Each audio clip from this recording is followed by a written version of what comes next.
दोस्तों, हमारे घरों में लड़के हो या लड़कियां, जब वो पढ़ लिख कर नौकरी पर लग जाते हैं तो उनके लिए शादी ब्याह के रिश्ते आने शुरू हो जाते हैं। और रिश्ते में बात को आगे बढ़ाने से पहले जो ज़रूरी काम होता है वो है कुंडली का मिलान करना। बेटा हो या बेटी, उनके लिए आए रिश्ते की अनुकूलता जांचने के लिए घर का मुखिया दोनों की कुंडली मिलान के लिए किसी ज्योतिषी से परामर्श करने का काम सबसे पहले करता है। और संयोग से यदि ज्योतिषी द्वारा कुंडली मिलान को हरी झंडी मिल जाती है तो फिर घर का माहौल ही बदल जाता है।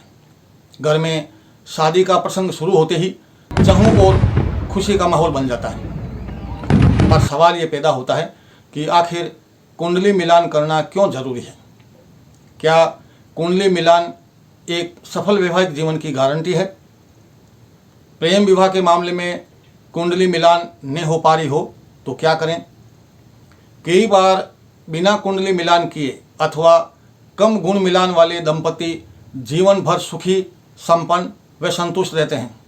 वहीं कई बार श्रेष्ठ गुण मिलान होने के बावजूद नव दंपति जोड़े तलाक की कगार पर पहुंच जाते हैं। तो फिर कुंडली मिलान का क्या औचित्य है? इन सब सवालों के जवाब आज हम इस वीडियो में जानने का प्रयास करेंगे। दोस्तों, मैं इंजीनियर DS राठौड़ आपके अपने YouTube channel DS Rathore creation में स्वागत करता हूं। मित्रों, हिंदू धर्म में जब भी विवाह की बात आती है तो सबसे पहला काम कुंडली मिलान का ही किया जाता है, ताकि वर व कन्या दोनों का वैवाहिक जीवन सुखमय व्यतीत हो सके और जीवन पर्यंत दोनों में परस्पर प्रेम बना रहे। इसलिए विवाह से पूर्व वर व कन्या की कुंडलियों का मिलान आवश्यक हो जाता है।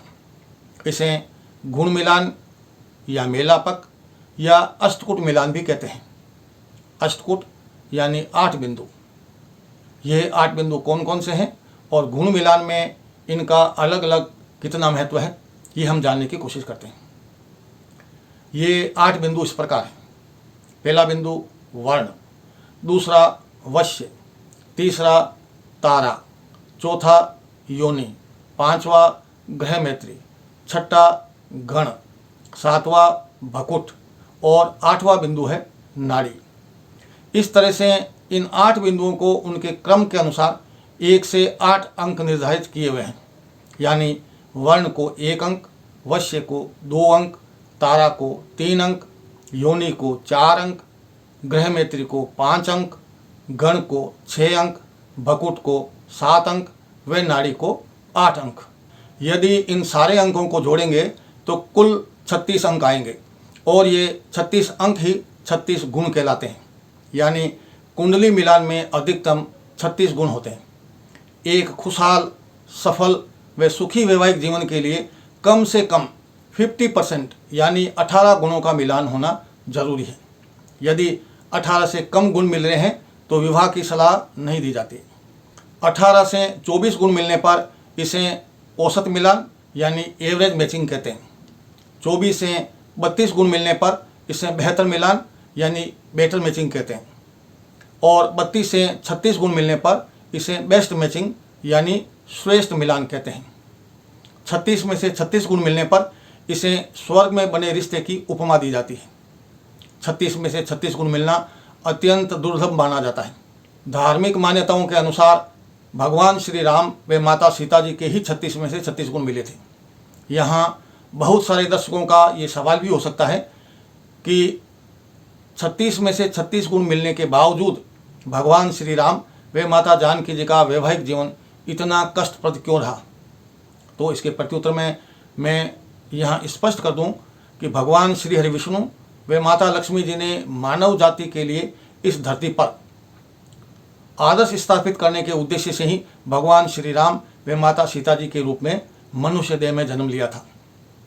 जो मर्यादा पुरुषोत्तम भगवान श्री राम वे पतिव्रता माता सीता जी हमारे लिए आज भी आदर्श के रूप में पूजनीय हैं। इसलिए 36 में से 36 गुणों के मिलान की प्रासंगिकता व उसके महत्व को कम करके नहीं आंकना चाहिए। चलिए आगे बढ़ते हैं और बात करते हैं अष्टकूट मिलान की। गुण मिलान में इन 8 बिंदुओं की विस्तार से चर्चा कर लेते हैं। पहला बिंदु है वर्ण। ज्योतिष में कुल 4 वर्ण होते हैं। पहला ब्राह्मण, दूसरा क्षत्रिय, तीसरा वैश्य और चौथा शूद्र।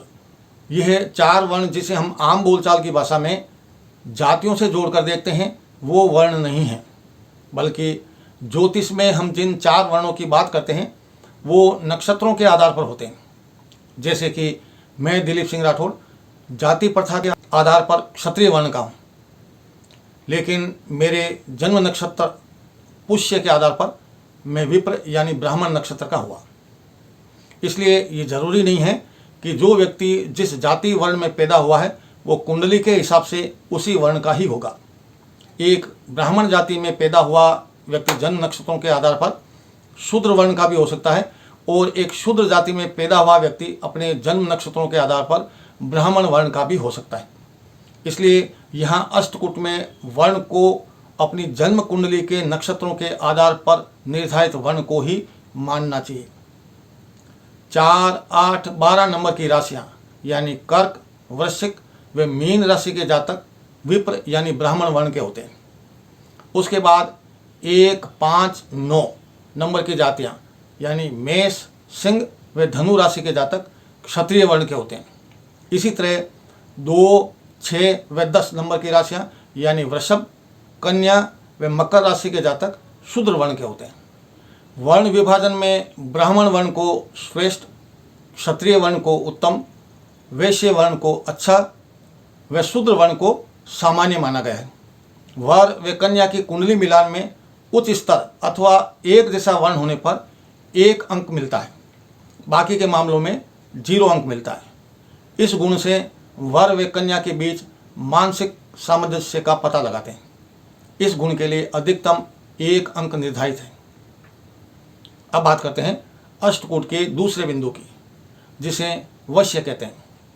इस गुण से यह पता लगाते हैं कि वर व कन्या में से कौन किस पर अधिक हावी रहेगा, यानी नियंत्रण करने वाला कौन होगा, अथवा दोनों समान रूप से एक दूसरे को नियंत्रित करने वाले होंगे। वश्य 5 प्रकार के होते हैं। पहला द्विपद यानी 2 पैर वाला, जिसे हम मानव कहते हैं। दूसरा चतुष्पद यानी 4 पैरों वाला। तीसरा कीट यानी कीट पतंग। चौथा वनचर यानी वन में विचरण करने वाले। और 5वां जलचर यानी जल में विचरण करने वाले। जिस प्रकार कोई भी वनचर जल में नहीं रह सकता है, उसी तरह से कोई भी जलचर वन में नहीं रह सकता है। इसलिए गुण मिलान में इस दूसरे बिंदु वश्य का भी अपना एक महत्व है। द्विपद वश्य के अंतर्गत मिथुन, कन्या, तुला व धनु राशियाँ आती हैं। वहीं चतुष्पद वश्य के अंतर्गत मेष, वृषभ व मकर राशियाँ आती हैं, जबकि कीट वश्य के तहत वृश्चिक राशि आती है। वनचर वश्य के अंतर्गत सिंह राशि व जलचर वश्य के तहत कर्क, मकर व मीन राशियाँ आती हैं। इसके लिए अधिकतम 2 अंक निर्धारित हैं। आगे बढ़ते हैं और बात करते हैं अष्टकूट के तीसरे बिंदु की, जिसे तारा कहते हैं। इसके लिए 3 अंक निर्धारित हैं। वर व कन्या दोनों का एक दूसरे के साथ मेल होने पर उनका भाग्य कैसा रहेगा, यह जानने के लिए तारा को देखा जाता है। कुल 27 नक्षत्रों को 9 भागों में बांटकर 9 तारे बनाए गए हैं, जिन्हें जन्म, संपत, विपत, क्षेम, प्रत्यरी, वध, साधक, मित्र व अमित्र कहते हैं। वर के नक्षत्र से कन्या के नक्षत्र तक तथा कन्या के नक्षत्र से वर के नक्षत्र तक तारा गिनने पर विपत, प्रत्यरी व वध तारा नहीं आना चाहिए, यह अशुभ होता है। बाकी सारे तारे शुभ होते हैं। इसके लिए हमें वर के जन्म नक्षत्र से कन्या के जन्म नक्षत्र तक गिनती करनी है। फिर उस संख्या में 9 का भाग लगाने पर यदि शेष 3, 5 व 7 आता है तो यह अशुभ होता है। इसके अलावा कोई भी शेष आए तो वो तारा शुभ होता है। तारा शुभ होने पर 1.5 अंक दिए जाते हैं। ऐसा ही कन्या के जन्म नक्षत्र से वर के जन्म नक्षत्र तक गिनते हैं, और उसी फॉर्मूले से यदि शुभ तारा आता है तो 1.5 अंक और दे दिया जाता है। इस तरह से दोनों के नक्षत्रों से गिनने पर शुभ तारा आए तो पूरे 3 अंक दे दिए जाते हैं। यदि एक का तारा शुभ व दूसरे का तारा अशुभ आए तो फिर 1.5 अंक ही दिए जाते हैं। और दोनों के नक्षत्र गिनने पर, यानी दोनों के नक्षत्रों से गिनती करने पर और फॉर्मूला लागू होने पर अगर अशुभ तारा आए तो फिर 0 अंक दिया जाता है। अब बात करते हैं अष्टकूट के चौथे अंक की, जिसे योनि कहते हैं। जब भी किसी मनुष्य का जन्म होता है तो जन्म समय के नक्षत्र के आधार पर वो किसी न किसी योनि में आता है। ज्योतिष में कुल 14 योनियाँ होती हैं। अश्व, गज, मेष, सर्प, श्वान, मार्जार, मूषक, गो, महिष, व्याघ्र, मृग, वानर, नकुल और सिंह। कुंडली मिलान करते समय योनि से ही वर व कन्या के मानसिक स्तर का पता लगाया जाता है। विवाह में विपरीत लिंग के प्रति आकर्षण व विवाह के बाद फिजिकल रिलेशन में शारीरिक व मानसिक संतुष्टि के लिए योनि मिलान से ही पता लगाया जाता है। इन 14 योनियों में कुछ योनियाँ एक दूसरे की मित्र होती हैं, तो कुछ सम व कुछ परस्पर शत्रु होती है। वे कुछ योनियाँ परस्पर परम शत्रु भी होती हैं। जैसे अश्व व गो मित्र होते हैं, तो सर्प व नकुल एक दूसरे के परम शत्रु होते हैं। वर व कन्या की एक ही योनि होने पर 4 अंक, मित्र होने पर 3 अंक, सम होने पर 2 अंक और शत्रु योनि होने पर 1 अंक व परम शत्रु होने पर 0 अंक दिया जाता है। और अब बात करते हैं अष्टकूट के 5वें बिंदु की, जिसे हम ग्रह मैत्री भी कहते हैं। कुंडली मिलान के दौरान वर व कन्या के बीच मित्रता व एक दूसरे के प्रति प्रेम व समर्पण के बारे में जानने के लिए ग्रह मैत्री का मिलान किया जाता है। वर व कन्या दोनों के ग्रहों की मित्रता होने पर उन दोनों का वैवाहिक जीवन सुखी व तनाव रहित रहता है। वर व कन्या के राशि स्वामियों की आपस में मित्रता होने पर या दोनों के राशियों के स्वामी एक ही होने पर दोनों के बीच, यानी वर व कन्या के बीच में मित्रता बनी रहेगी। इसके विपरीत दोनों की राशि स्वामियों के बीच आपस में शत्रुता होने पर वर व कन्या के बीच वैचारिक मतभेद व शत्रुता बनी रहेगी, जिससे शादी के बाद घर में क्लेश व लड़ाई झगड़ा आम रहेगा व पारिवारिक तनाव बना रहेगा, जिसका असर उनकी होने वाली संतानों पर भी पड़ता है। नतीजतन घर में हमेशा अशांति का माहौल बना रहता है। वर व कन्या की एक ही राशि होने या दोनों की राशियों के स्वामी के बीच मित्रता होने पर 5 अंक दिए जाते हैं। यदि एक की राशि का स्वामी मित्र व दूसरे की राशि का स्वामी सम है तो 4 अंक मिलते हैं। अगर दोनों की राशियों के स्वामी परस्पर समभाव रखते हैं तो 3 अंक दिए जाते हैं। वहीं एक की राशि का स्वामी मित्र व दूसरे की राशि का स्वामी शत्रु है तो इस सूरत में 1 अंक दिया जाता है। जबकि दोनों की राशियों के स्वामी एक दूसरे के शत्रु हैं तो उस हालत में 0 अंक दिया जाता है। अब बात करते हैं अष्टकूट के 6ठे बिंदु की, जिसे हम गण कहते हैं। गण 3 प्रकार के होते हैं। पहला देवगण, दूसरा मनुष्य गण व तीसरा राक्षस गण। गणों का निर्धारण वर व कन्या के जन्म नक्षत्रों के आधार पर किया जाता है। कुल 27 नक्षत्र होते हैं और प्रत्येक गण में 9 नक्षत्र होते हैं। अनुराधा, पुनर्वसु, मृगशिरा, श्रवण, रेवती, स्वाति, हस्त, अश्विनी और पुष्य नक्षत्र, इन 9 नक्षत्रों में जन्मा जातक देवगण का कहलाता है। वहीं पूर्वा फाल्गुनी, पूर्वाषाढ़ा, पूर्वा भाद्रपद, उत्तरा फाल्गुनी, उत्तराषाढ़ा, उत्तरा भाद्रपद, रोहिणी, भरणी व आद्रा, इन 9 नक्षत्रों में जन्मा जातक मनुष्य गण का होता है। जबकि बाकी बचे 9 नक्षत्र मगा, आश्लेषा, घनिष्ठा, ज्येष्ठा, मूला, शतभिषा, विशाखा, कृतिका व चित्रा में जन्मा जातक राक्षस गण का होता है। यदि वर व कन्या दोनों के गण एक ही हो तो 6 अंक मिलते हैं। वहीं वर देवगण व कन्या मनुष्य गण की होगी तो भी 6 अंक मिलते हैं। लेकिन यदि कन्या देवगण की व वर मनुष्य गण का होगा तो 5 अंक ही मिलेंगे। इसी तरह यदि वर राक्षस गण का व कन्या देवगण की होगी तो केवल 1 अंक ही मिलता है। बाकी सारी स्थितियों में 0 अंक ही दिया जाता है। गण मिलान का मकसद वर व कन्या दोनों का व्यक्तित्व व सामाजिक हैसियत का पता लगाने के लिए किया जाता है। अब बात करते हैं अष्टकूट के 7वें बिंदु की, जिसे भकुट कहते हैं।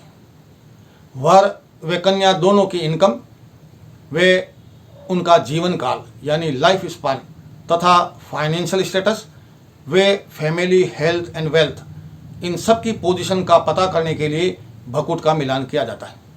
विवाह के बाद इस दुनिया में दोनों का यानी एक दूसरे का संग कितना रहेगा, कहीं वर या कन्या का अल्पायु योग तो नहीं है, ये सब भकुट से ही पता लगाया जाता है। वर व कन्या दोनों की चंद्र राशि के आधार पर भकुट देखा जाता है। वर व कन्या में से किसी की भी राशि वृषभ व मीन या फिर कन्या व वृश्चिक या फिर धनु व सिंह होने पर भकुट दोष माना जाता है, तब 0 अंक दिया जाता है। इसके विपरीत वर व कन्या की राशि कर्क व मकर अथवा मिथुन व कुंभ या फिर मेष व तुला होने पर पूरे 7 अंक दिए जाते हैं। वर व कन्या की चंद्र राशि एक दूसरे से 2-12 अथवा 5-9 अथवा 6-8 होने पर 0 अंक मिलता है। 2-12 को द्विदशांश दोष, 5-9 को पंचम नवम दोष, 6-8 को षडाष्टक दोष कहा जाता है। द्विदशांश दोष होने पर जिसका चंद्रमा दूसरा होगा उसका कम आयु में ही शरीर निष्पादित हो सकता है, यानी अल्प आयु का योग बन सकता है। वहीं पंचम नवम दोष होने पर नवमा चंद्रमा यदि वर का होगा तो वर शादी के बाद संसार से विरक्त होकर सन्यासी जीवन की ओर विमुख हो सकता है। इसी तरह पंचम नवम दोष में यदि नवमा चंद्रमा कन्या का होगा तो शादी के बाद कन्या सांसारिक सुख से मोहभंग होकर ग्रस्त जीवन का त्याग कर सकती है। वहीं षडाष्टक दोष होने पर शादी के बाद दोनों की जिंदगी में धन संबंधी परेशानियां बढ़ सकती हैं। प्रत्यक्ष व अप्रत्यक्ष शत्रु किसी न किसी रूप में दोनों की जिंदगी मुहाल बना सकते हैं। आए दिन दोनों की जिंदगी में कोई न कोई परेशानियां व आकस्मिक घटनाओं से 2-4 होने का योग बना रहता है। अब बात करते हैं अष्टकूट के आखिरी बिंदु की, यानी 8वें बिंदु की, जो नाड़ी के नाम से जाना जाता है। ज्योतिष शास्त्र में 3 नाड़ियाँ होती हैं, आदि, मध्य और अंत। जिस तरह से विज्ञान में ब्लड ग्रुप होता है उसी तरह से ज्योतिष में नाड़ी मिलान को देखा जाता है। नाड़ी मिलान के मार्फत हम वर व कन्या के विवाह के पश्चात होने वाली संतानोत्पत्ति व संतानों के स्वास्थ्य तथा वर व कन्या दोनों के शारीरिक ऊर्जा के स्तर को देखते हैं। यानी कुल मिलाकर वर व कन्या के विवाह के बाद होने वाले पूरे परिवार के स्वास्थ्य व सुखी जीवन के बारे में इसी नाड़ी मिलान से देखा जाता है। नाड़ी का निर्धारण भी वर व कन्या के जन्म नक्षत्रों से ही किया जाता है। जैसा कि कुल 27 नक्षत्र होते हैं और 3 नाड़ियाँ, इस प्रकार हर नाड़ी में 9 नक्षत्र होते हैं। ज्येष्ठा, मूला, आद्रा, पुनर्वसु, उत्तरा फाल्गुनी, हस्त, शतभिषा, पूर्वा भाद्रपद और अश्विनी, ये सारे के सारे आदि नाड़ी में शामिल किए गए हैं। वहीं पुष्य, मृगशिरा, चित्रा, अनुराधा, भरणी, घनिष्ठा, पूर्वाषाढ़ा, पूर्वा फाल्गुनी और उत्तरा भाद्रपद, इन नक्षत्रों को मध्य नाड़ी में शामिल किया गया है। बाकी बचे 9 नक्षत्र स्वाति, विशाखा, कृतिका, रोहिणी, आश्लेषा, मगा, उत्तराषाढ़ा, श्रवण और रेवती, इन्हें अंत नाड़ी में शामिल किया गया है। नाड़ी मिलान में वर व कन्या दोनों की नाड़ी एक समान नहीं होनी चाहिए। दोनों की अलग अलग नाड़ी होने पर 8 अंक दिए जाते हैं। वहीं वर व कन्या दोनों की नाड़ी एक समान होने पर 0 अंक दिए जाते हैं। वर व कन्या दोनों की जन्म राशि एक होने पर लेकिन नक्षत्र अलग अलग होने पर अथवा दोनों के नक्षत्र एक समान होने पर मगर राशियां भिन्न भिन्न होने पर या फिर नक्षत्रों के चरण अलग अलग होने पर नाड़ी दोष नहीं लगता है। इस तरह दोस्तों, इस नाड़ी मिलान के साथ ही अष्टकूट मिलान के 8 बिंदुओं पर विस्तार से चर्चा हो चुकी है। कुंडली मिलान का ये काम कोई भी व्यक्ति अपने कंप्यूटर या अपने मोबाइल पर इस वीडियो में बताए गए अष्टकूट मिलान के आधार पर आसानी से कर सकता है। उस स्थिति में अष्टकूट मिलान की जो तालिका आपके मोबाइल या कंप्यूटर स्क्रीन पर दिखाई दे, उन्हीं अंकों के आधार पर आपको वर व कन्या का गुण मिलान समझना है।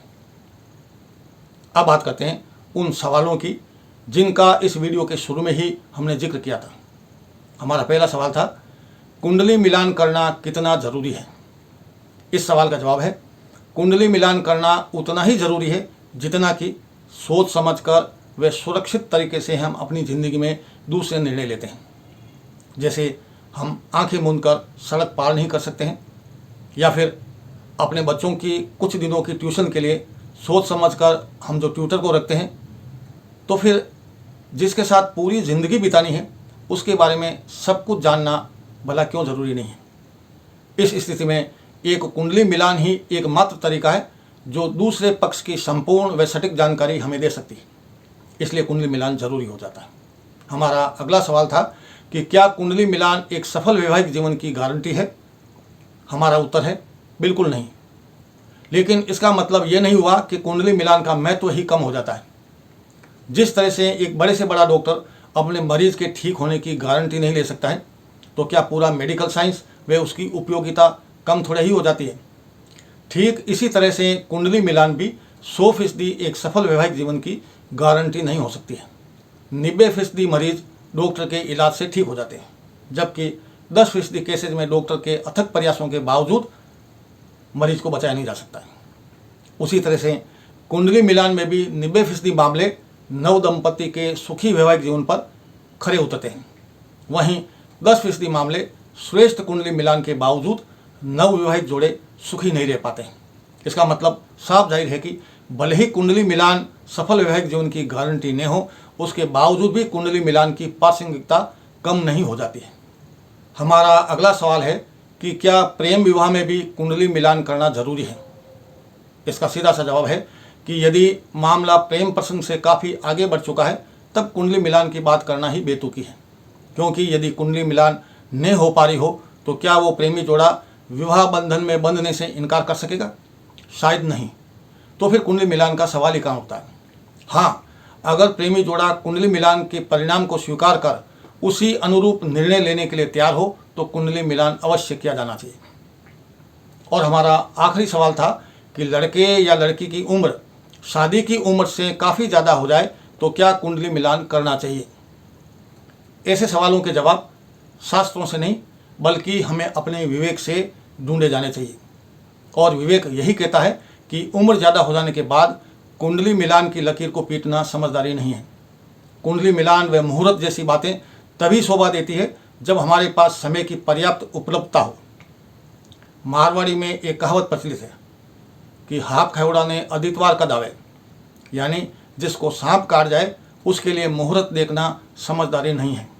ठीक इसी तरह से उम्र ज़्यादा हो जाने के बाद कुंडली मिलान की बात करने की बजाय अच्छा घर बार देखकर लड़के या लड़की की शादी कर देनी चाहिए। तो दोस्तों, ये थी कुंडली मिलान या गुण मिलान के बारे में विस्तृत विवेचना।